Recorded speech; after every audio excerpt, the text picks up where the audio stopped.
Friends, हमारे एक subscriber IT lover ने हमसे ये सवाल किया है कि मैकओएस बिग sur में हम मेन्यू बार क्लॉक को कैसे हाइड कर सकते हैं। तो डियर फ्रेंड्स, इसका सिंपल जवाब तो ये है कि मैकओएस बिग sur में हम क्लॉक को 90% तो हाइड कर सकते हैं, लेकिन मुकम्मल तौर पे हाइड नहीं कर सकते।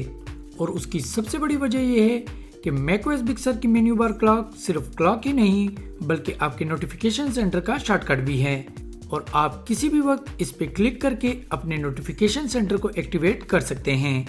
लेकिन अगर आप चाहें तो आप इस क्लॉक से डे, डेट, मंथ और किसी हद तक इस टाइम को जरूर हाइड कर सकते हैं।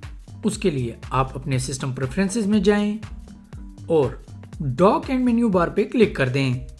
अब डॉक एंड मेन्यू बार की साइड बार से आप थोड़ा नीचे की तरफ आकर क्लॉक पे क्लिक कर दें। इसके बाद आपने यहाँ से एनालॉग पे क्लिक कर देना है। That's all. आपके मेन्यू बार क्लॉक से डे, डेट, मंथ के साथ साथ पीएम और एएम वगैरह भी रिमूव हो जाएंगे और उस लंबी क्लॉक की जगह ये टाइनी क्लॉक आइकन ले लेगा। आप इस टाइनी क्लॉक आइकन से भी ना सिर्फ अपने टाइम का अंदाजा लगा सकते हैं बल्कि इस पे क्लिक करके स्टिल अपने नोटिफिकेशन सेंटर को भी एक्टिवेट कर सकते हैं। तो फ्रेंड्स, अगर आपको इस वीडियो से कुछ मदद मिली हो तो प्लीज़ इस वीडियो को लाइक और अपने दोस्तों के साथ शेयर ज़रूर कीजिएगा। मैकओएस के बारे में मज़ीद जानने के लिए हमारे चैनल MZ लर्निंग को सब्सक्राइब कर लें। Thank you so much for watching. Have a nice day.